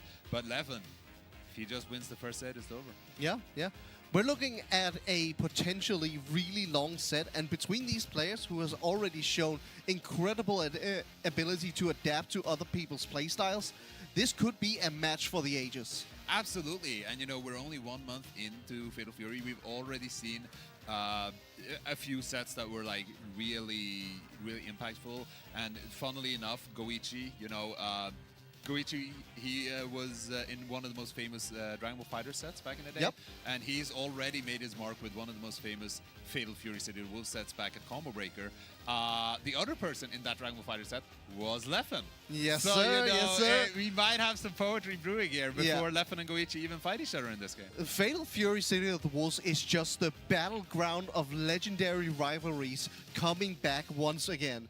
Yeah. And if we see Leffen being able to take this and making it into the road to the EWC, and we see Goichi Leffen in that insanely stacked bracket, I'm gonna lose it. Yeah, absolutely. There's a lot of potential here, and I'm definitely looking forward to seeing it, but that's not to undermine Darkangel. You know, he's been a real mainstay in the KOF scene of Mexico as of late, and yeah, we are gonna see if he can overcome the beast that sent him to losers here against Leffen. Grand Finals is just about to come up, and yeah, I mean, it's gonna be insane. Yeah, what's gonna happen? We don't know. I think a lot of people would probably want to see Terry win it, just because we've already seen a lot of Kind thanks to Fenrich. Yeah, Fenrich has really been winning all over the place with Kind. Not just him. You know, we had others as well, but Fenrich has been the most notable so far, I would say. So it's gonna be interesting to see here. Let's get into it. How do you approach it as Darkangel? Yeah, let me hear from the crowd. Who's got Leffen? The hometown hero is pretty popular here. Yeah, who's got Darkangel? Able to take it right here? There we go. Not as many. Leffen definitely on that home court advantage. Yeah, for Darkangel getting a good start though. Leffen already down half HP, but gets the big conversion there off the start. Let's see what he can do. And another big counter hit. Let's see what's coming up here. Gets the throw. Sir, I love the option of going to throws in that situation, because Darkangel had access to that red blow. Absolutely. And Leffen gets the one hit into super. And you know, that isn't even a confirm, because he would do that on block. You know, that's what we were talking about with Kind. But if it's on hit, it's so big. Like, it's such a massive opportunity. Yeah, and there was that situation. Leffen did a long-range lariat into the EXDP, and the EXDP break is plus for Kind. Oh my goodness. What's coming up here? Oh, the throw break. Very bold from Darkangel. Let's see. No, the red blow gets called out, but it's not enough. Leffen is in overheat as well. This is really rough for him when Darkangel starts pushing in. Sets up some offense here. Darkangel looking for anything, fights a small hit here, not enough, gets a somewhat knockdown. Leffen Here we go. chooses not to block because he doesn't big want super, the guard. he wants that timing, he's about to guard break. There we go. Darkangel going back in, fights a hit. Overheat, Power but it gauge is doesn't enough. matter. Takes the second round in first game here. See what they can do. This round is huge for both of them. Will be the mark of the momentum. Massive. And now the orb is placed. Goes up for the throw. Gets nothing from it. Leffen still has the pressure position here. Nice Abare from Darkangel. Nice block from Leffen. Absolutely. And that's such a nice mix-up getting into the throw there. Darkangel just pressuring so hard. Yeah, Leffen's got to watch out for his rev gauge as well. It's looking quite high at the moment. Absolutely. And now he has to block. About to put into overheat. There it is. Leffen no longer has the ability to block, basically. Yeah, this is basically what we saw from Darkangel before, where he was really just pushing so hard to get Leffen into this position. Now, since overheat lasts for so long, he's actually chilling back a little bit. And there's the big counter hit, but since Leffen does not have access to EX moves due to being in overheat, he can't get as much from it. Nice take throw. Leffen almost out of it. There's a reversal super from DARKANGEL. Triple geyser. I'm sorry, I was not prepared for that. Oh my goodness. Holy. Already, we're seeing some development out of this. Both players are respecting each other's spaces extremely heavily, but I'm gonna be honest, when Leffen dropped a combo there and the super came out, there was no respect. There was no respect, but I love it. I mean, in neutral, they're respecting each other. In neutral, there's respect. I agree. I keep seeing this situation where Leffen is just outside of range. I'm not quite sure how he ends up there. Oh, not quite. Terry is able to switch up the timing on that 1-2-3. Damage out of DARKANGEL, taking another round from Leffen. Yeah, DARKANGEL looking very strong here. Leffen needs to figure out how to get his game started, because that's what he absolutely needs here. Oh, and what a good one hit there from DARKANGEL. Big reflow out of Leffen. Yeah, Leffen trying Hyper to pressure defense. Here, but cancel. Pushing in.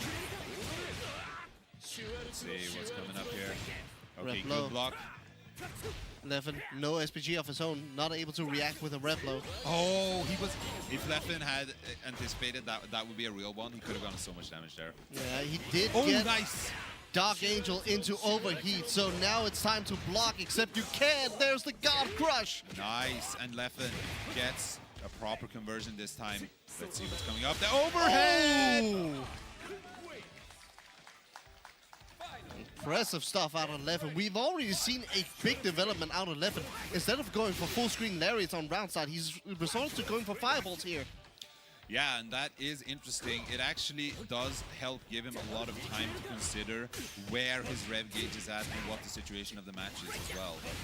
Oh, started with a just defend, but got tagged afterwards, and he rolls through, gets an opportunity.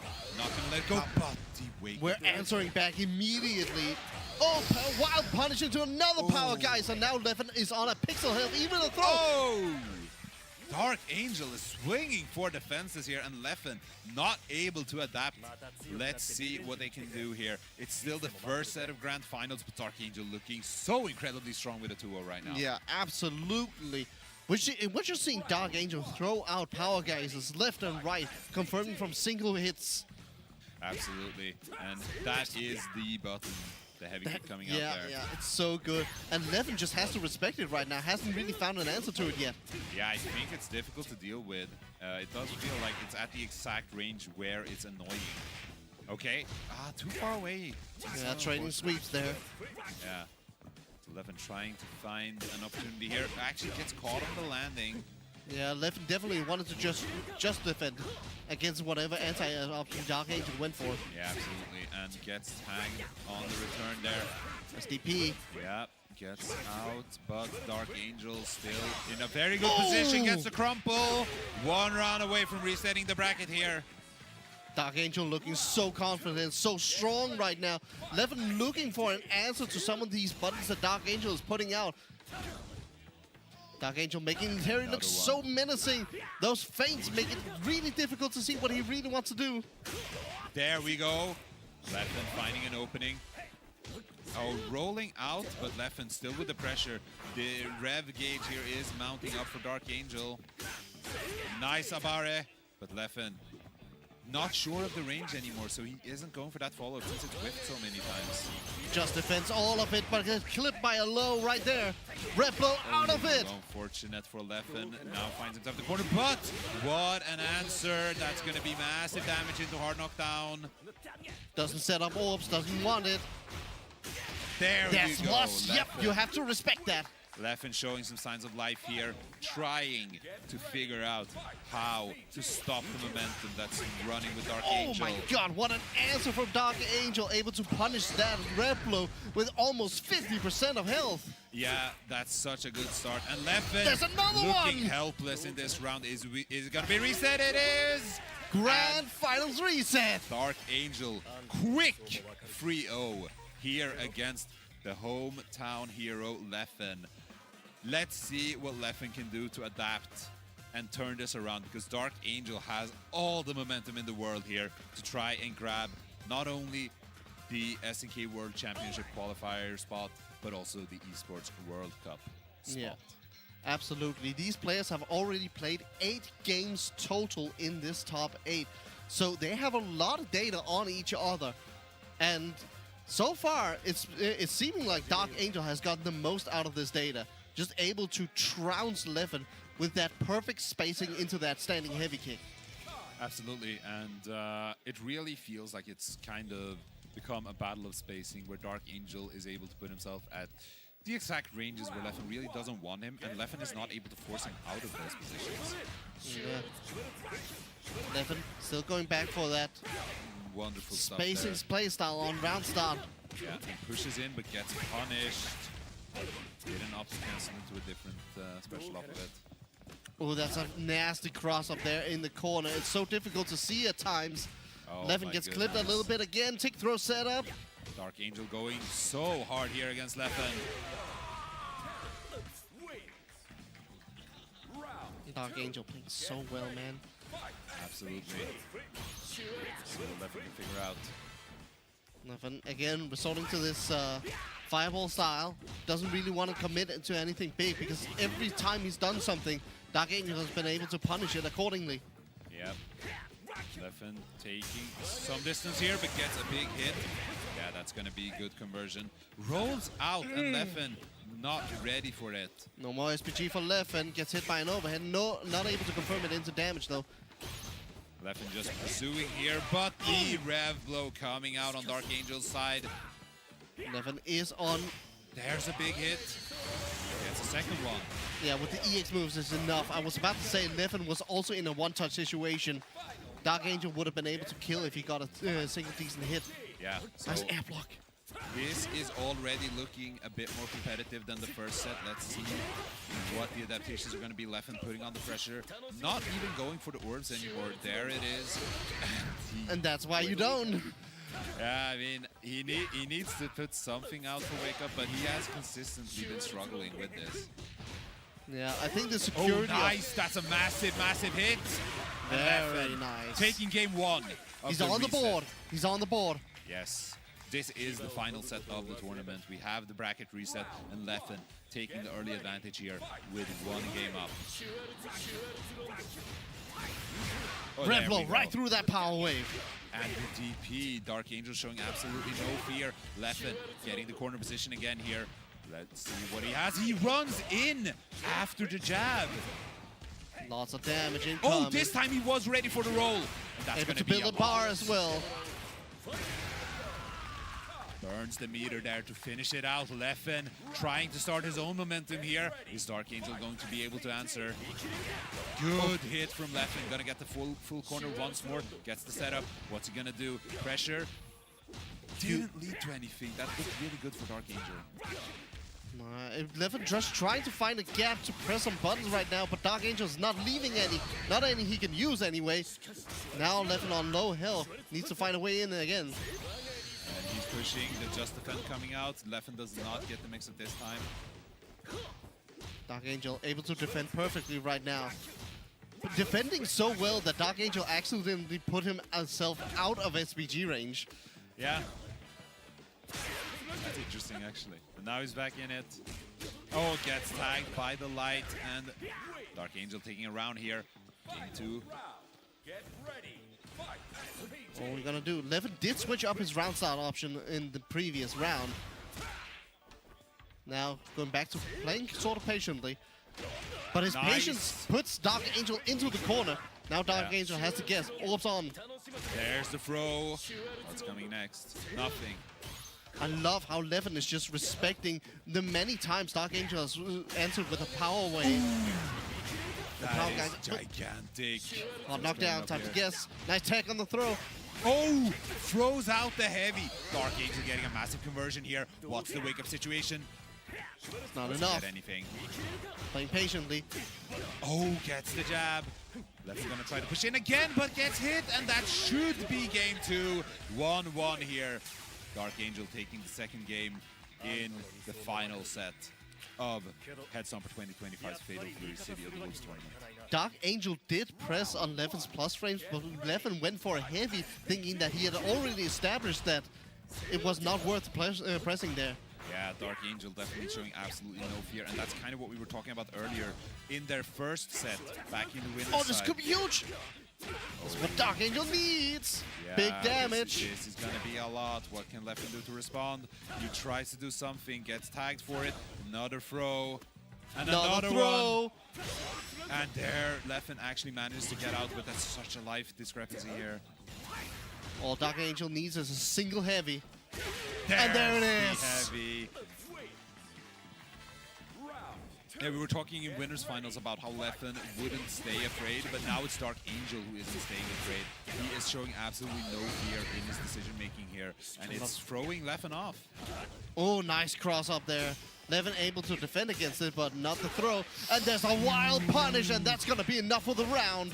Yeah, and that will be game 3 going to Dark Angel here. Dark Angel 1 game away from taking all of it.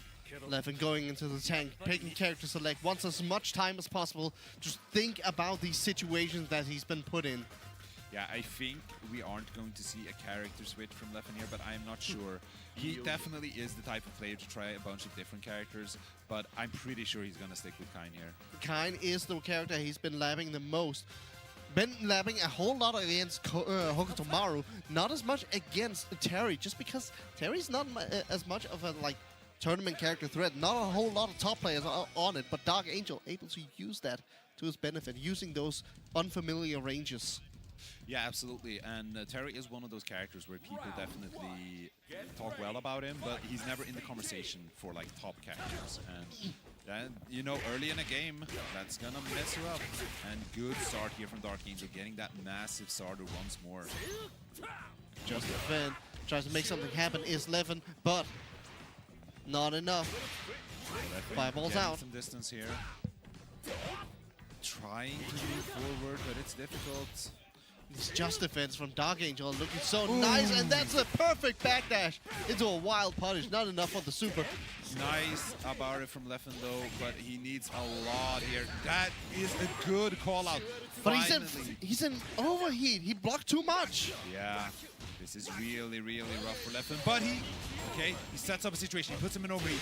But no, that's a chip out situation. Yeah, he lets Dark Angel get that hit. And now Dark Angel is one round away from taking the whole tournament. Big counter hit here from Leffen.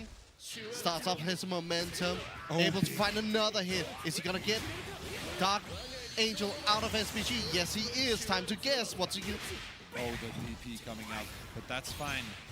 Oh, okay. Leffen getting hit once more. Dark Angel piling up on him. This is some damage.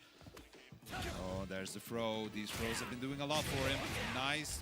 Not enough. Needs one more hit. A throw is not enough. There's a Needs throw. more. Needs something more. Oh, and the throw coming out. And the jab wasn't enough. That's crazy. Unironically, Dark Angel's just defense have been so clutch for him. Has given him this light. Oh, is that it? That's it? Power Geyser is gonna be enough. Not That's quite. Not enough. Needs not one enough. more. And Leffen with the DP. And Leffen is so happy with himself for that one. And that could be the heartbreaker for Dark Angel. You know, he might have thought he won there, but not yet. Leffen does not get the conversion. Yeah, this time Dark Angel not able to just defend all of that super. And there he goes, Dark Angel getting another hit, pushing in, trying, gets a massive hit. It's not enough. Leffen tries to run out, but it's not enough. Power Geyser, not enough. Needs one more. This is so bad for Leffen. And he went for the tech, and Dark Angel closing it out over TSM Leffen here on his home turf. And Dark Angel manages to reset the bracket and then win the second set to qualify for both SNK World Championship and the EWC Esports World Cup. An incredible set between Dark Angel and Leffen. I would love to see them continue playing, see the mind games develop even further, but DARKANGEL able to take so much data from these sets that they played and able to clutch it out for the victory at the very end here. What a play. Yeah, and you know, if there's one thing that's sure about fighting games, the main thing that you need to do is adapt, and that's what he did. Yes, sir, absolutely. Able to adapt despite using a character that's not recognized as one of the top 3 dogs of Fatal Fury. Making it with Terry. With Terry, with Honest Mids Terry. The Honest Mids Terry. I mean, this is the thing when it's early in a game. There's so many characters, you don't know everything about them yet, and a lot of them are big threats. You have the early top tiers, of course, and I'm not saying that Terry is some kind of hidden top tier, but I think there are a lot of viable characters in this game, and we're gonna see more and more of them as we move on throughout the game's lifespan. Yes, absolutely. What a finals! What a top 8 of Fatal Fury, City of the Wolves. Bracket. So many massive players in here, and DARKANGEL, honestly, he is a known KOF player, without a doubt, but looking at all the names here, I would say he's kind of the dark horse, or at least one of them. Like, you have names like Score, E.T., Leffen. Obviously, Leffen not known for specifically SNK games, but, you know, Justin Wong, WERO ASAMIYA. Like, you got all these massive names. And, yeah, DARKANGEL, he's definitely a known player, but now he is putting himself up there in the stars as one of the greats. Yes, absolutely. This is a game you should look out for, because Fatal Fury City of the Wolves is a game full of the top players of the entire world trying this game out, making names, taking names from KOF legends. Yeah, absolutely. And despite all that, we still see something as great as Leffen versus DARKANGEL, all the way from Sweden versus Mexico. Yeah. In what I honestly consider SNK games still to be like South American Mexico turf, but Leffen able to make it all the way to grand finals just is a statement to this is a new age of SNK where the entire world is on the top level as Absolutely. I mean, just look at the bracket. In the top 8, we had 5 different nationalities represented. Yep. Mexico had 3 spots. Absolutely. We'll concede that. But we also had Japan, Taiwan, Sweden. Canada. Yeah, Canada for Justin Wong, actually. So, you know, what are you going to do? Well, you're going to play Fatal Fury. That's what you're going to do. This game is... and USA. Dave-O.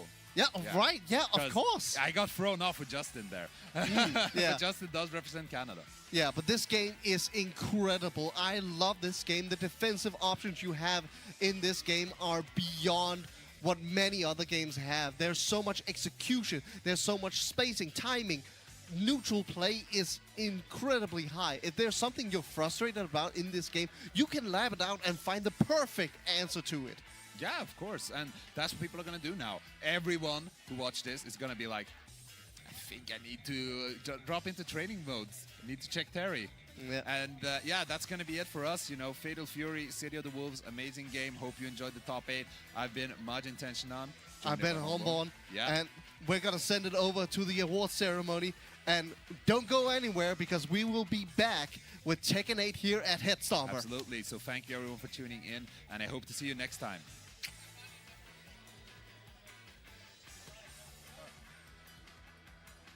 Hello, and thanks to the top 8 for this amazing Fatal Fury City of the Wolves top 8 bracket. Everybody give a big shout out to all the players for top 8.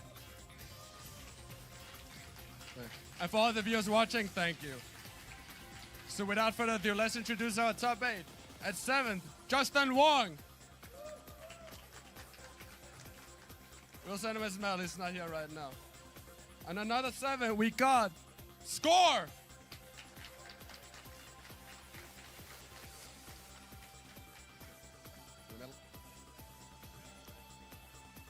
On 5th place, from the United States, give a big shout out, Dave-O.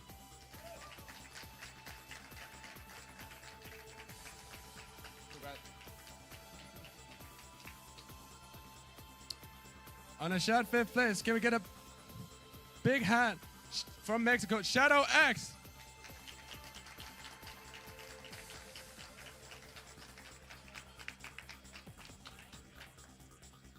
On third place, from Taiwan, Team Falcons, ET.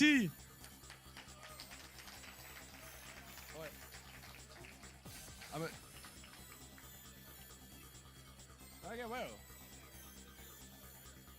Sorry, small mistake. For seventh place, I forgot to shout out WERO ASAMIYA. Sorry about that.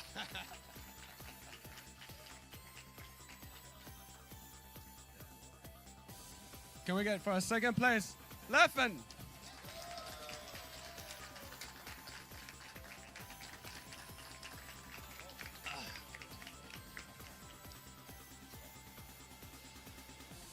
And then a big hand for the Fate Fury Set of the Wolf winner and EWC and SWC qualified, DARKANGEL.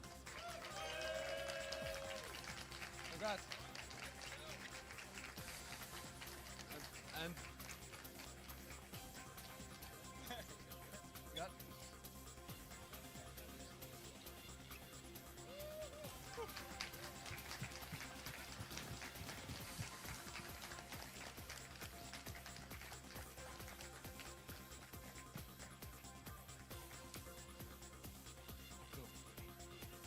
An interview? So DARKANGEL. How do you feel about, you qualify EWC, SWC, how do you feel about that?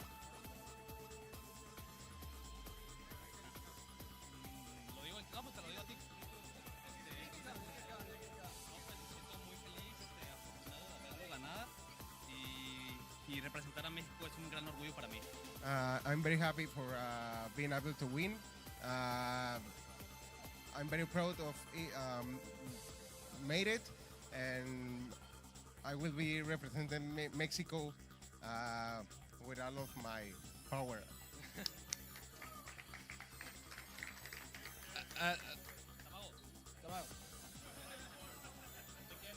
And would you say it was a big help that you had, of course, your Mexican, you know, friends, brothers, training partners? Was it a big impact that they were here and supporting you? ¿Qué sientes por haber tenido a todos nosotros y a toda la gente que te apoya? Me siento muy feliz, me siento muy feliz de haber venido a Suecia a competir aquí con mis hermanos mexicanos y con toda la banda aquí de Suecia. La hospitalidad y todo el contenido y el evento, excelente. Me siento muy feliz, nervioso por el torneo, pero sí, feliz, feliz. No hay ninguna otra palabra. Feliz y gracias a toda la banda que nos apoya y agradecido por representar a México. I'm very happy with my brothers Mexicans. The event is very good. I forgot what he said, but I'm very happy for me here, for being able to make it. We have one more prize for you as well from SNK.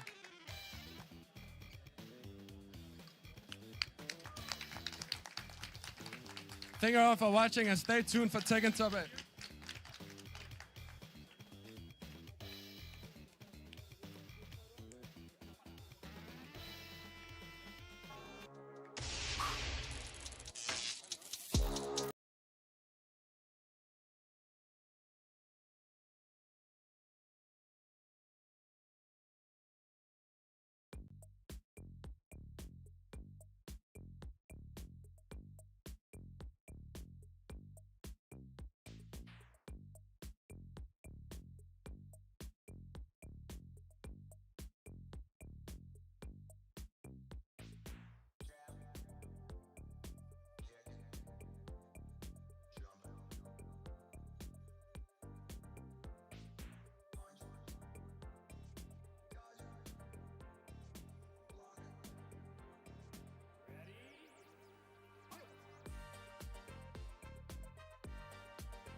show me.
여러분, 아랑 전설이 더 뜨거운 열기